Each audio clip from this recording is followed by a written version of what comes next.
Hey, I'm Ryan Reynolds, owner of Mint Mobile, with a message for everyone paying big wireless way too much. Please, for the love of everything good in this world, stop. With Mint, you can get premium wireless for just $15 a month. Of course, if you enjoy overpaying, no judgments, but that's weird. Okay, one judgment. Anyway, give it a try at mintmobile.com/switch. New activation and upfront payment for 3-month plan required. Taxes and fees extra. Additional restrictions apply. See mintmobile.com for full terms. This episode is brought to you by Shopify. Selling a little or a lot? Do your thing however you cha-ching with Shopify, the global commerce platform that helps you sell at every stage of your business. Shopify helps you turn browsers into buyers with the internet's best converting checkout. 36% better on average compared to other leading commerce platforms. Get a $1 per month trial period at shopify.com/offer23.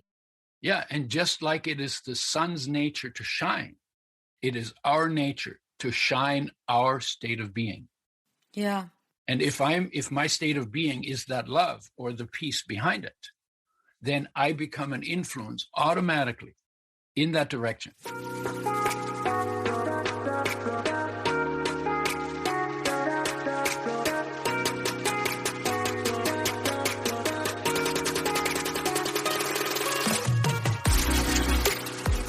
Hey girl, imagine a life where you feel supported, connected, and understood. I get it. Being a mom is hard, especially when you're spinning so many plates. We exhaust ourselves trying to create the perfect life for our family. You deserve to enjoy your family without the stress perfectionism brings. On this podcast, I provide practical and relatable life experiences. I teach women quick and easy-to-use strategies to help them reclaim their identity, reignite their marriage, and enjoy their children. If you're ready to be challenged, then pull up a chair, grab a pen and paper, because it's about to go down. I'm Veronica Cisneros, a licensed marriage and family therapist, and this is the Empowered and Unapologetic Podcast.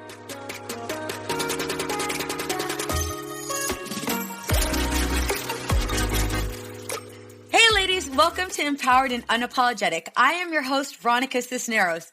Today's guest is next level. You are going to learn today, so make sure you grab your notepad and paper because you are going to take a whole bunch of notes.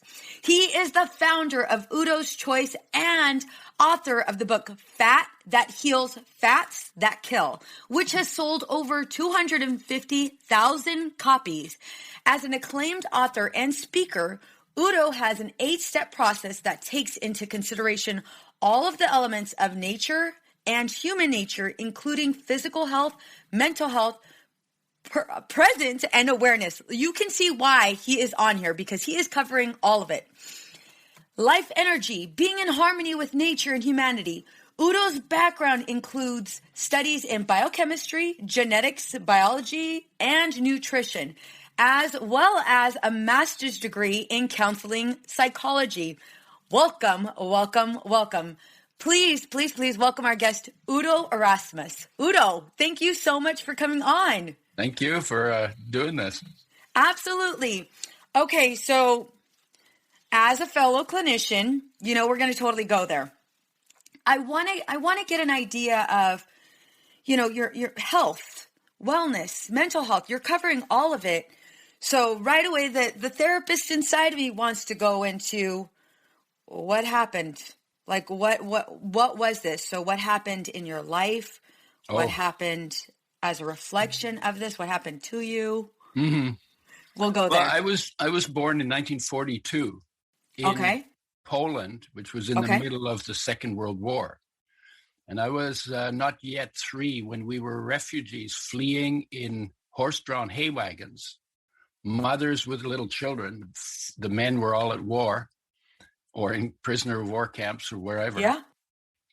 And we were fleeing down dirt roads. The communists were chasing us in tanks and trucks. And there was no military presence on those roads, just refugees. There were dead horses and dead people in the ditches. Wow. And the Allies, they're supposed to be the good guys. Yeah. They were using the refugees as target practice, shooting at us from planes. Oy. Okay. And you can imagine this is probably not a really good situation to bring in 2-year-old, to bring up 2-year-olds. No. So it was really chaotic. My mother had to eventually get off the road and walk through the fields. It was in winter. And she had 6 kids with her, 6 and younger. Yeah. And she could only handle 2 when she's walking because she's only got 2 hands. So she left 4 of us behind. And so we ended up in an orphanage, and eventually we got reunited. But you can imagine, like, I think 2-year-old, like sort of in between 2 and 3-year-old is what is the most delicate age for kids. Absolutely. They're just getting to understand a little bit about the world, and then it turns upside down, right? So what happened to me is I became very shy. I was never felt safe. Yeah. I didn't understand what I could rely on. Nope. I remember hunger. I remember anxiety. I remember fear, chaos, confusion. I was toilet trained, and then I was told to go in my pants, because they didn't have time to stop either to water the horses or feed the horses. It was really crazy. I don't think you can imagine what it's like. No, right now I'm like being in a situation in the crossfire that happened there. So what happened is I got my nose rubbed in what happens when people don't cultivate peace and cooperation and harmony and friendship and all of the good things that people can do together. When they don't cultivate that in peacetime, when they have the luxury to do it, then guaranteed they're going to have conflicts, and it's going to get worse and worse, and they're heading towards war. And I think you can see it happen in the world now as well. It's one of the reasons why I talk about what I talk about, because I realized that on 9/11, discontent people will always spread discontent. If those of us who think they know what contentment is, I'm one of those guys. If we don't do more to spread contentment than they do to spread discontent, guess where we're headed? Yeah. Yeah. So when I was 6-year-old, we were in Germany, reunited. And I was listening to adults argue, and it really bothered me. I was really sensitive, right, to it. Well, absolutely. And it occurred to me, there must be a way that people can live in harmony. And then, like a 6-year-old who doesn't know how complicated everything is, I'm going to find out how. So that's been my driver all my life. Wow. And that's the long story about how I got to health, and then human nature, and then human nature and environment, because everything affects health. Yes. And a lot of it that we don't take into account is in us rather than between us. So in relationship, we think of them as between us. But if I'm not fully present in my own being, what am I bringing to the marriage? Yes. So my story that I wanted to tell you is, my marriage, how my marriage went. I saw her, never talked to her. I saw her. I saw the goddess. She was shining. I hadn't heard any of the words of her self-denial. Yeah. They came later, right? Yeah. And she saw me the same way. And it was like, oh my God, there's my completion. And for her, it was like that too. Yeah. And she actually pursued me more than I pursued her. Okay. So she was really into it. But then somehow it didn't work. The moment that I said yes, the arguments began. Yeah. And I didn't realize until later what was missing was I was missing in the marriage. Yes. And from her perspective, she was missing in the marriage. Yes. Because I was missing from myself. I was not in touch with the peace that is an experience, that is the foundation of my existence. Yeah. And you have to go inward to reconnect to that foundation. I was not in touch with the unconditional love that life is and I am for the body. Yeah. Because I wasn't in touch with that. I didn't feel loved. And then I thought my love was going to come from her. And she thought her love was going to come from me. But she couldn't go in and find it to bring it into the marriage. And I couldn't go in to find it to bring it into the marriage. Yeah. So then, in that situation, then you have to say, well, where the hell is the love going to come from if neither of you can get to it? So my conclusion was, I'm not ready for relationship And I would say anybody is not ready for a relationship until you have a solid relationship with your own life. And then you bring presence into the relationship. And then you can negotiate anything, because it's no longer a need. It's supposed to be based on love, but we base it on need. I need to feel fulfilled. She's going to fulfill me. Well, if she doesn't damn fulfill me, then what the hell? And there's and then it goes crazy. Yep. Right. Well, that's a perfect recipe for resentment. Yeah. Perfect recipe for resentment. Because I had expectations. I wanted her to do my homework for me. Yep. Fundamentally, is what it comes down to, right? Absolutely. I hadn't done my homework in that regard, being present in my own existence. And I expected her to do that for me. Of course, she can't. No. And she expected the same thing for me, and I can't. So we put an expectation on the marriage or on the relationship that the relationship cannot carry. No. And then, it doesn't have the power. And then surprise, surprise, 60% of relationships don't work. Yeah. So that was, it's so important to be present, to do a practice where you sit with yourself and discover your own, what it feels like to be alive. What it feels like in the space that your body occupies. There's not just liver and guts in there. There's also feeling. There's light there, and there's love there, and there's sensations there, and there's sound there, and you can listen. You can turn your senses inward to experience what life looks like, feels like, sounds like, even tastes like. And for yourself. And then you feel whole, and then you feel cared for. And when I feel cared for, the only thing left to do is help, because it's not about me anymore. No. Right? No. I'm cared for. So now, okay, good. I'm good. What needs to be done? Yeah. Okay, I'll take out the garbage. No problem. Okay, I'll wash the dishes. No problem. Okay, I'll change the diapers. No problem. It's like, it's just about, then it's just practical. And, but until I feel cared for, every transaction I have will have an element of, how is that going to take care of me? And if I can't see how it'll take care of me, I won't do it. Yep. Because the biggest drive in human being is to feel whole, is to feel whole again, because we felt whole in our mother's womb. Yeah. But then we got disconnected from it when we went out through our senses into the world to learn to survive physically in the world. But we didn't need to do that in the womb. Everything was taken care of, nowhere to go, nothing to do, just hang out in a little, I call it the Buddha tank, because you hang out in the light, inside, in your, inner presence. Yeah. And enlightenment is about going back there. Absolutely. So we're all little Buddhas hanging out in that safe space. Right. I appreciate you saying that. When I work with couples, that is usually what I will say in my first session. It's not about the marriage. If I focus just on the marriage, then I'm going to lose you both.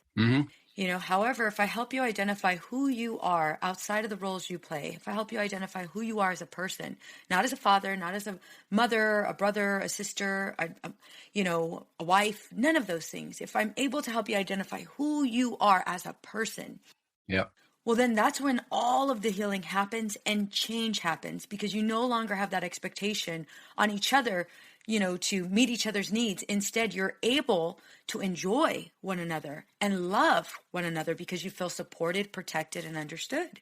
Yeah. Yeah. I agree 100%. It is key. And it's not easy because we don't really have cultural encouragement for self-knowledge. No, not at all. Not at all. We're so busy. But it's the most important thing in life, because that's what you bring. Well, that's what you are, and that's what you bring. So think about it this way too, though. There's so many of us that want to be perceived a certain way. We want to be perceived as an exceptional mom. We want to be perceived as a loving, wife. And so so you're acting for a cultural bingo image. Yeah. Yep. Yeah. And that's all it is. Instead of acting for life. Yes.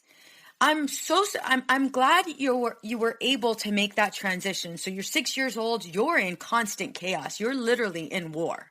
Constant chaos, which then now brings into that level of hypervigilance, right? Constantly aware of your surroundings. I can see why you went into, this sort of mute persona, trying to kind of take in as much information as possible to see who you can and can't trust. I read tons of books because books are safe. Yes. You can read a book about war and nobody's shooting at you. Right? Yes.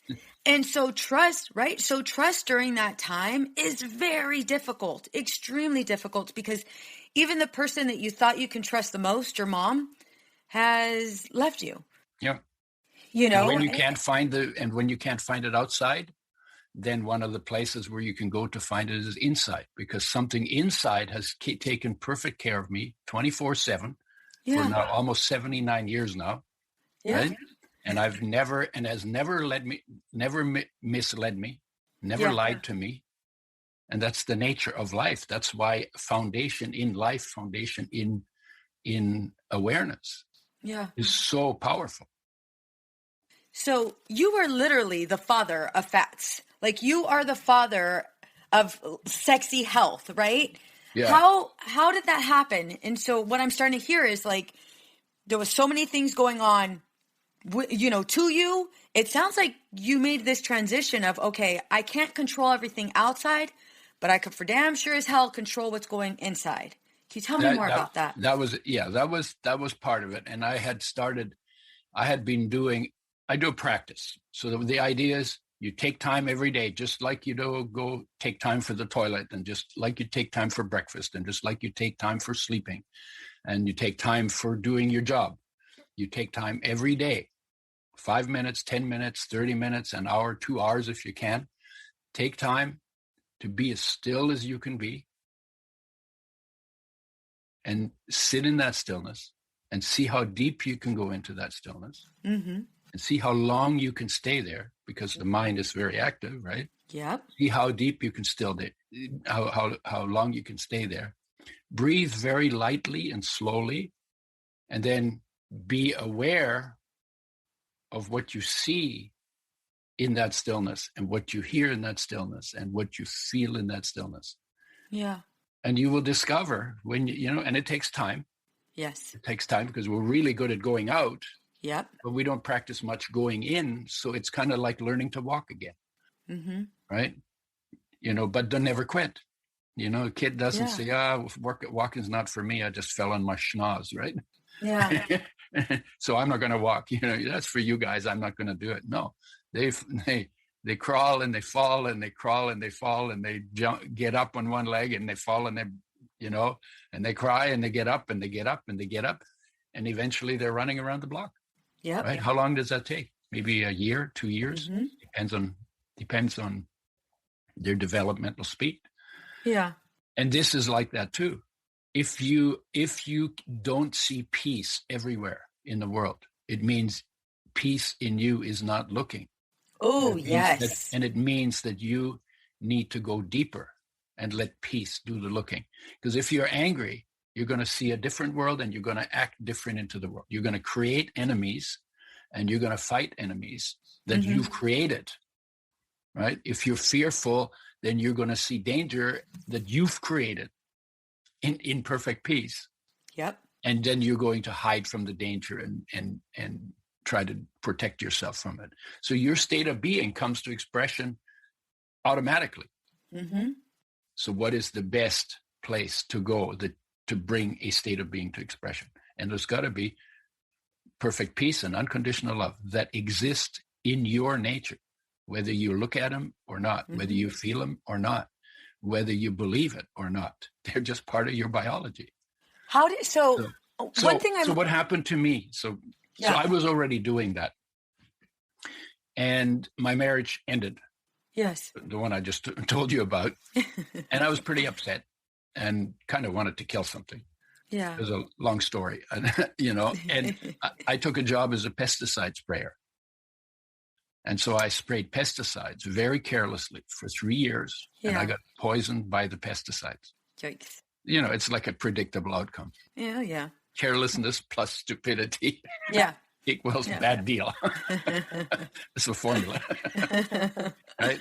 And so I went to the doctor and said, what do you have for pesticide poisoning? She said, nothing. That was the best diagnosis I ever got, because it was like, oh my God, my health is my responsibility. Yeah. But it really is my responsibility. It wasn't just a cute saying. Yeah. But the penny really dropped and said, okay, what do I need to do to heal myself? Yes. I had the background in biochemistry, and, so I went and looked in the journals on health and nutrition, disease and nutrition, because I knew the body is made out of food, water, air, and light. That's it. That's how nature makes bodies, right? Yeah. So I was looking at nutrition, particularly nutrition and health, nutrition and disease. Got stuck on fats because they were really confusing and they were misrepresented and misunderstood. Mm-hmm. And then this happened, I got poisoned in 1980. I was in the journals in 1981. 1981, it was established that omega-3s are essential nutrients, which means you can't make them, but you have to have them. So you have to bring them in from outside. Mm-hmm. If you don't get enough, your health goes down. You get deficiency symptoms. They're degenerative in nature. They get worse with time. Mm-hmm. And if you don't get enough long enough, you die. This is like really important building blocks that life needs to create your body. It knows how to do that, but you have to make sure that the building blocks land through your mouth in your body so that life can use them. And found out 99% of the population doesn't get enough omega-3s for optimum health. They're a nightmare to work with because they're super sensitive to damage by light, oxygen, and heat. And every cell in the body needs them. So, out of that came, oh my God, we could help almost everybody by bringing, first of all, creating a way to make them with health in mind. So they're not damaged like industry damages the cooking oils. So they're not damaged, and that they're rich in omega-3s, and we bring them back and optimize them. There should be a lot of things that get better because every cell needs them. And 99% of the population doesn't get enough. And when that sort of came together, that observation came together in my head, it was like, oh my God, we could help so many people. Yeah. And I just got lit up like a firecracker. Mm-hmm. And then I had no business background, but huge enthusiasm. And it was like, I just found a purpose for my life, because I was doing other stuff and it was like, anybody can do that. Yeah. But what is my purpose? Mm-hmm. And my purpose was always, I want things to be better. Yeah. It doesn't matter on what level, in what way you do that, whether you bring flowers or you help old ladies across the street, or you come up with whatever, something on any level of your existence. You help people in the direction of peace. You help people in the direction of love. You help people to go inside and discover their own magnificence. So there's lots of ways you can help people. But this one was like, oh, this is big. And I was already feeling taken care of. And when I didn't feel cared for, I knew where to go, because that care for lives inside of me. And it's always there. Every time I go and look for it, it's there. Mm-hmm. And even if I'm not looking, it's taking care of me. So it was like, okay, well, all of a sudden I was open to doing whatever. The idea was, how can I make the biggest splash for good in one body, in one lifetime? And so then the projects became bigger, because it wasn't about how can I get myself taken care of. Yeah. Yeah. It was like, how can I take care of the whole world in a way? Yes. Right. Because everybody could live their lives lit up, because the light's already inside everybody. How did you do that, though? In. Yes. Looking away from it. Bingo. So that looking in, that self-reflection, that's the part a lot of people complain about. This is, I want to work out, but I don't have time. I want to eat right, but I don't have time. Yeah. I want to pursue this dream, but I don't have time to go back to school. Yeah. You had every single reason to clam up, put your head down, and just do what you're told, or continue life that same way. Right? You could have went from that, you could have left that doctor's office and said, oh, okay, well, crap. well, shit, there's nothing to treat me. I'm screwed. This is just the way my life's going to be. But there was this level of resilience in you. How did that happen? So let me tell you what I left out. Okay. Because I'm telling you that story. But what happened to me is, when I was 15, I had an experience where I was lying in bed and I was just lying there. I wasn't doing anything. My parents were not religious, so I wasn't looking for, anything like that. My body was filled with light. And the realization in words came, I know that I'm not that well socially adjusted, because I was a loner and I spent a lot of time by myself reading books and stuff. But there's nothing wrong with me inside. That was really helpful. And then when I turned 17, I was at university by that time. I started feeling an ache in my heart, in my chest, like an uneasy, uncomfortable, longing, loneliness, a lot of words for it. I have 10 pages of words for that feeling. Yeah. Separated, isolated, loss, feeling of loss. Uncertain. Yeah, uncertain. And, sorrow, sadness, those feels in there. Depression sometimes is part of that too. Hopelessness. Yes. Something's missing. Yeah. Yeah. And I started feeling that in my chest and I couldn't shake it, because what we usually do, we feel it. Everybody, I don't know anybody who doesn't know what heartache is. Yeah. And we feel it, and we feel it in response to so many things. Grandma dies, the dog runs away, somebody betrays your trust. You something that you thought you were going to do falls through, and now you have some empty time. Yeah. And we feel it. And it's the same feeling in the same place with 100 triggers, with 1,000 triggers. Yep. And I didn't understand what it was, but I couldn't shake it, because I couldn't. What most people do is distract themselves from it, or blame it on somebody, or try to ignore it, deny it, or explain it away, cleverly explain it away. I couldn't do any of it because I had already seen enough, given the war, and I'd met lots of rich people, and they weren't any happier than I was. So it wasn't, so the things that we distract ourselves into to try and, driven by this feeling, this is really our drive. I couldn't shake it anymore. And so I was going around with this feeling for like 13 years. And I didn't know what it was. And people said, don't dwell on it. It'll just make you crazy. I couldn't not dwell on it. It was always there. Yeah. They said, why don't you get a job like your brother? And it was like, no, that's just not going to work. Yeah. And then I met somebody who said basically what he said was, the peace you search for in the world is within you. And I can show you how to connect to it. Ooh, well, tell our listeners how to do it. So the first thing, so the starting point, when you get all of these questions and excuses and why we can't do what is, you're not at the starting point. Like addicts are famous for aching hearts, famous, right? So they medicate it because they don't like it. It's uncomfortable. They don't want to feel it. And drugs feel better than no drugs in that case. So, and then they tell them, don't dwell on it. It'll just make you crazy. And I say, no. When you feel it. Process Sit with it. Sit yes. with it. Yes. Be with it. Don't judge it. Feel it. It's a little uncomfortable. It might be pretty intense. You might cry. It's all okay. It will not hurt you. It will not kill you. Because at less than a hair's breadth behind that heartache is your wholeness. Yes. And so you got to sit still with it in order to drop behind it. That's really the process. It's kind of like, somebody says, okay, I want to win the 1,000-meter Olympic race. But I'm damned if you're going to get my feet in those frickin' starting blocks, right?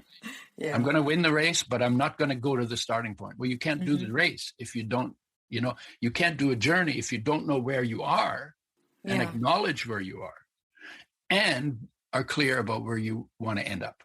Yep. So peace is the end up.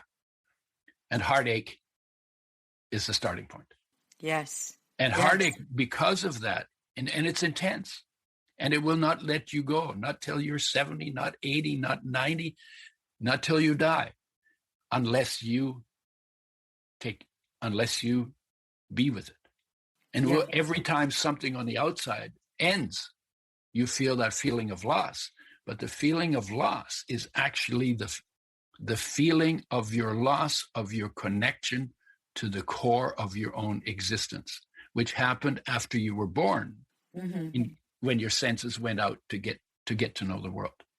If I can interrupt you for one quick second, that part right there, if you allow yourself to feel it, if you allow yourself to process it and not run from it, like you mentioned, that's the start of that journey. A lot of people don't trust that they are capable of withstanding that pain. They don't trust it. They don't trust that they're capable of sitting in it and processing it. Hence the reason why they avoid, distract, or explain it away. Right. But when they tell themselves they can't handle it, that's just their head talking. Yes. That's BS. Yep. Right? Because you felt that many times and you're still alive. Yes. Right? And you're prolonging, and all you're doing is prolonging the process. I mean, either way, it has to get done. You're putting off the journey. Bingo. Yeah, you're putting off the journey, and the journey is to your magnificence. Like the unconditional love in your life. It's basically your life is solar energy. Yeah. Right? Solar energy shines on green leaves and excites electrons, and then they form bonds between atoms to make molecules. Those become your food molecules. You eat them, you break them down. The solar energy is released. That's your life. Yeah. That's the objective science view. Yeah. If you sit and you in a dark room and you close your eyes and you sit really quietly and look into what you can see, first you'll see darkness. If you go deeper into the darkness, you will discover the light. That is the solar energy. That is who you are. And that is the light that all of the great masters talked about. Yeah. There's a reason why Buddha called it enlightenment, which was enlightenment, which means lit up from within. Mm-hmm. Right? Or if your eye is single, and that means inside. Inside, yep. Your body will be filled with light. Absolutely. You are that light. People, sometimes I say, hey, whose body is that? I pointed you. Say, whose body is that? What's your answer? Yeah. It's mine, damn it. It's mine, damn it. Yeah. And do you know what you've just done? I owned it. It's mine. Well, no, yeah, that's good. But you've done something else. You busted yourself. How so? Take me there. Because you've just told me that you are not the body. You've just told me you own the body. Oh. Then the question is, well, who are you who owns the body? I love that. Tell me more. Teach me. You are life. Life weighs nothing and runs everything. Life knows everything about your body, so it's omniscient. If you're Catholic, you know what that means, right? Omniscient. It is omnipotent. It is all power in you, and it is all-knowing, omnipresent, omniscient, and omnipotent. Oh. And that's a definition of God. The light in you is the divine. Wow. And when all of the religions, or let's say all the masters after whom the religions were named. Yeah. Because the religions have twisted the message big time. They all said, you all have what I have. If you do what I do, you will experience what I experience. And if you want to experience the experience of master in you got to be in touch with life. Life is that power. Life is that knowledge. Life is that light. Life is that sound. So how would you answer that question? Which question? The question is, who am I? Who's the owner of your body, or what was your question? Yeah. Oh, yeah. Whose body is that? It's my body. Go. It's my body, and that's correct. It's just that I understand that I am not the body. I am life.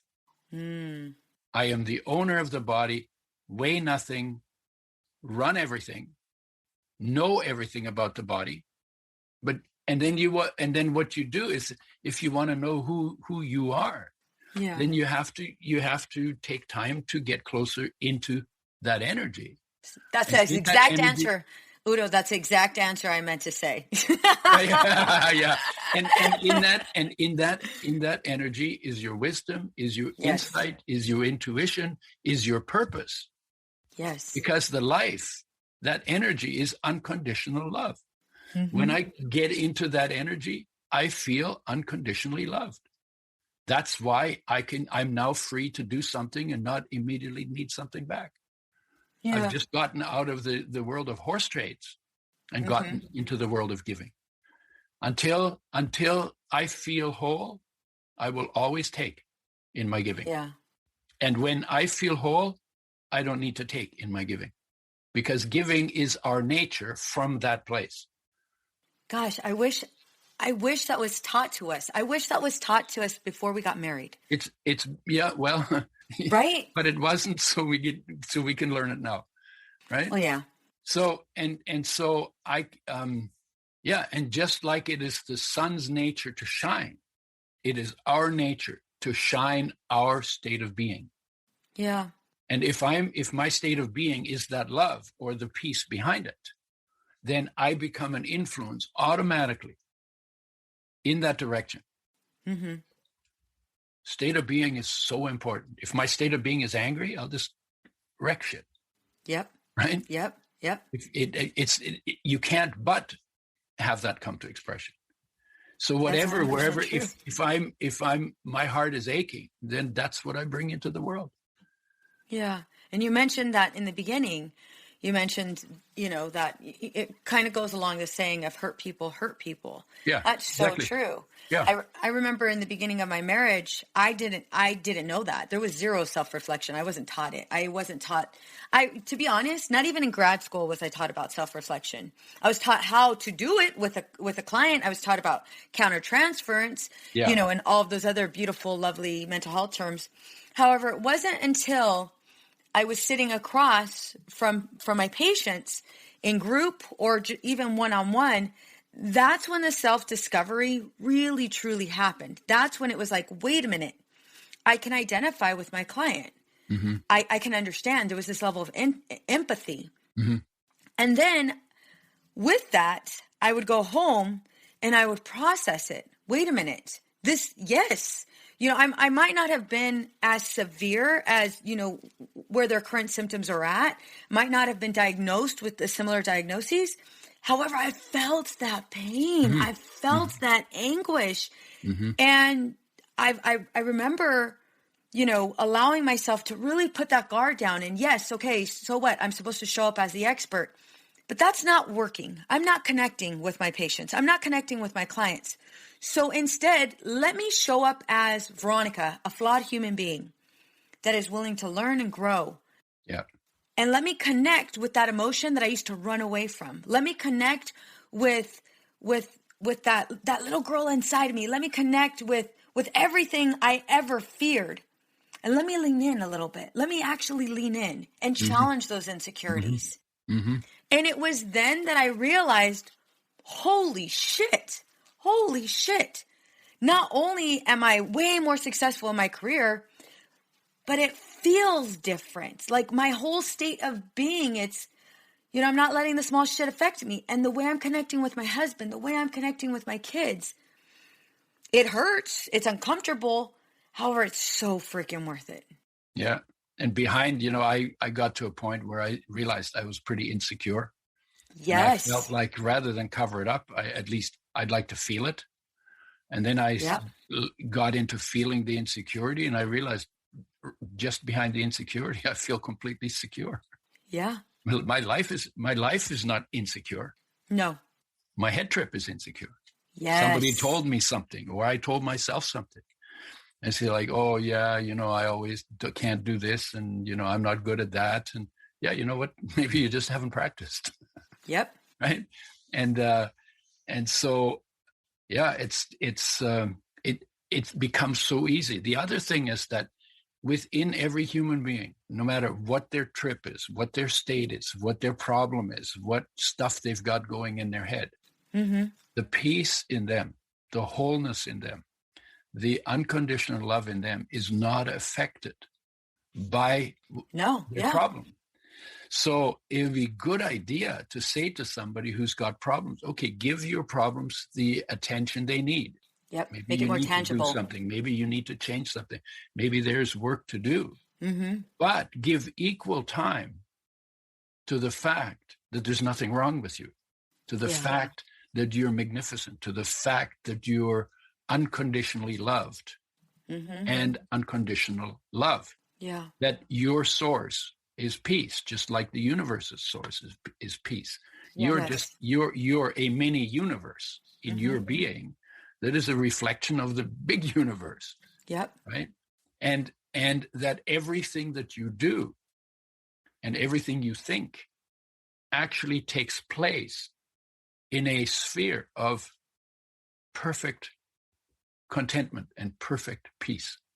Even warriors on the battlefield, peace is inside of them from top to bottom, not just like a little part of their head, completely in their being, on both sides. And the peace is between them, and the peace is around them, and the peace is above them and below them. Bingo. But their focus is not on the peace. Their focus is on an idea. You're my enemy. I'm going to kill you. And the other guy saying, no, you're my enemy. I'm going to kill you. Yep. Right. And so in a place of perfect peace, they have their battle where they kill each other. Now, if their focus was the peace in their own being, they would probably put down their weapons, share lunch, and ask how they could help make your kids' life better, make your family life better. What way can I help you? Yeah. Because I have peace. I actually have everything and more than everything. Let me ask you a question. This ties into a question that I ask all of my guests. I'm going to ask it a little differently. So there's two questions. The first question is, what are you doing right now to live the life you want to live? And I'm really curious on how you're going to answer this. I'm living it. Ooh, yes. People say sometimes, well, if you didn't have to work, and if this and if that, you know what? I'm doing it. I'm doing it. Yeah, I don't need a change. If I won the lottery today, nothing would change. Except I'd be giving away some lottery money, or something, right? But I'm not from this place.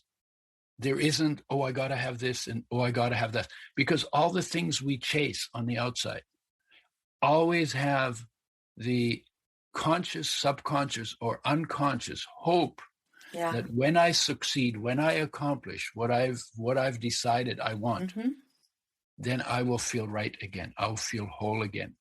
I feel okay again. I will, whatever it is that I feel that's not right, that will get taken care of it. But I've talked to billionaires who are not happy. Had this conversation and said, let me tell you how your life goes. I mean, I tell them how their life goes. Yep. You feel discontent and you decide that you're going to do some really big thing. Yep. And the hope is that when you've accomplished that really big thing, then you're going to feel okay again. You'll experience. And so then you spend you plan the thing and you do it. And it's sometimes you spend 10 years or 20 years working it, building it to accomplishment. And then when you accomplish it, then you have 3 days where you say, yay, I did it.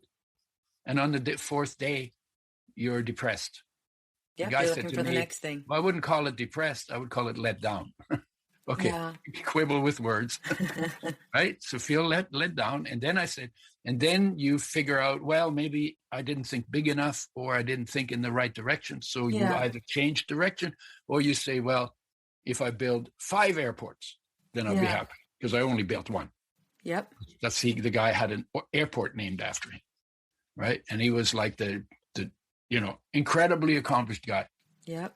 And he said, and there's still something missing. And I said, the mistake you make is that you think that you can fix what's broken on the inside or disconnected on the inside or lost on the inside by something that you gain on the outside.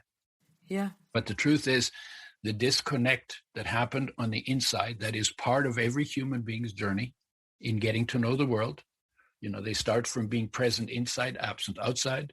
Then they end up present outside, absent inside. Mm-hmm. And that disconnect is where heartache begins. And to fix that disconnect, you have to bring your focus of awareness back inside to its source in life, in your body, inside. You just described all of my therapy sessions.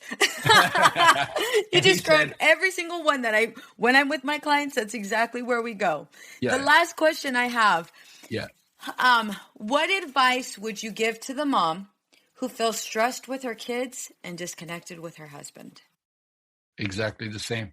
The problem is not them. The problem is you. Oh, yes. Can you please repeat that for the people in the cheap seats? Because the they need to hear is that. Them, and that's not a judgment. That's an observation. Because the problem with you, because if you were in unconditional love and peace, and we're all works in progress, it's a tall order. Yep. But why not reach for the tall order? Why not say, I want to have the experience that the masters had that made them so wise and so lovable and so powerful and so able to heal? Bingo. Why not aim for that? You know, and you're not going to be there, and then you fall down, and then you learn something, and then you go back to it, and then you fall down and you learn something. Yep. And next thing you know, you're feeling pretty good all the time. Yep. But the work is home. The work in marriage and in raising kids is homework. Yes. A lot of people thought if they had kids, they'd be happy.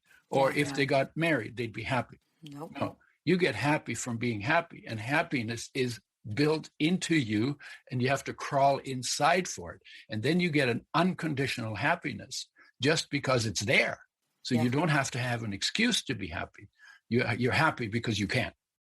And because 100%. You decide you want to, and you decide to go there, right? Bingo. And then the other happinesses are all much smaller and conditional happinesses. Because some people say, I'll be happy when everybody loves me.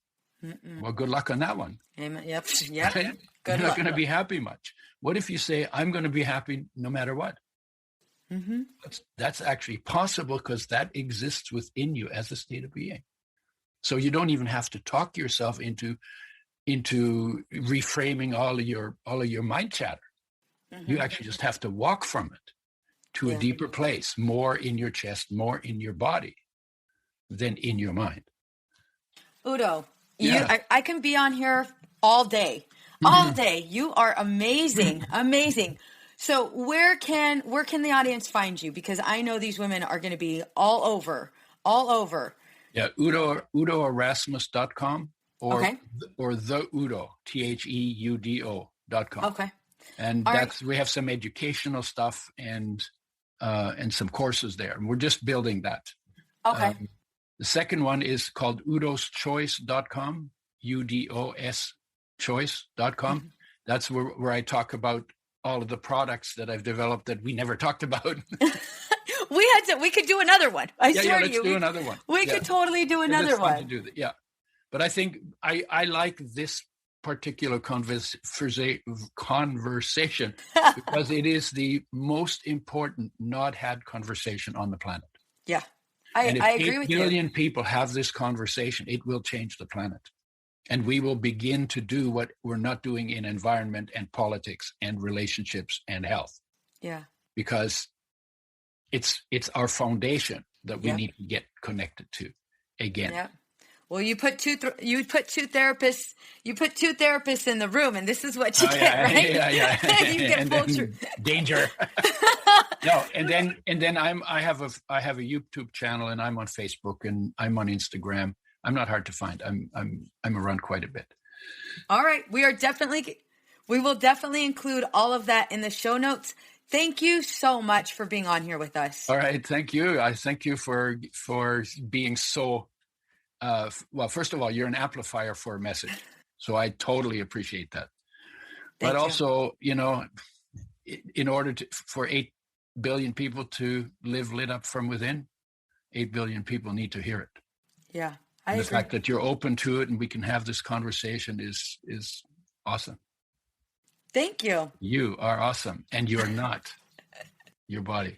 Not my body. Look at that. I'm learning. I will learn until the day I die. And being is more important than doing, because you can be without doing, but you can't do without being. Absolutely. So we're supposed to be human beings. We've become human doings. That's another way of thinking about return to self. Boom. Thank you. Thank you. Thank you. All right. Bye-bye. Many women lose their own identity in the shadow of being a mom and a wife. We are a community of women who support each other. We leave perfectionism behind to become empowered and unapologetic.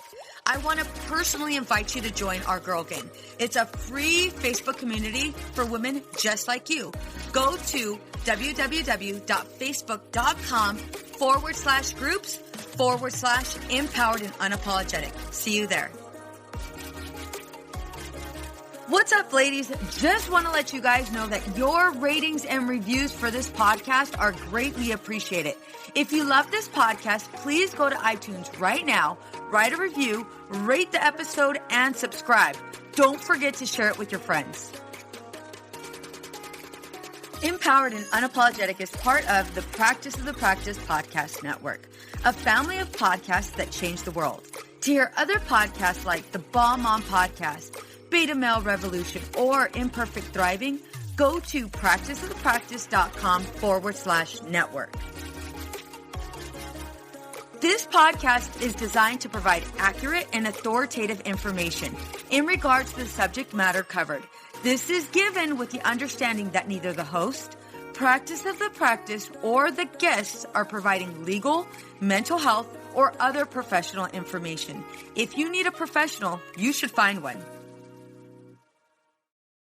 Hey there, this is Casey McGuire Davidson, host of the Hello Someday podcast. I'm an ex-red wine girl turned life coach who helps busy women change their relationship with alcohol. I spent 20 years climbing the corporate ladder while drinking a bottle of wine a night to unwind. In the Hello Someday podcast, my goal is to teach you the tried and true secrets of creating and living a life you don't want to escape from. Each week, I'll bring you tools, lessons, and conversations to help you drink less and live more. I'll teach you how to navigate our drinking-obsessed culture without a buzz and how to turn the decision to stop drinking from your worst-case scenario to the best decision of your life. You can find new episodes of the Hello Someday podcast every Thursday, wherever you listen, and I hope you check it out.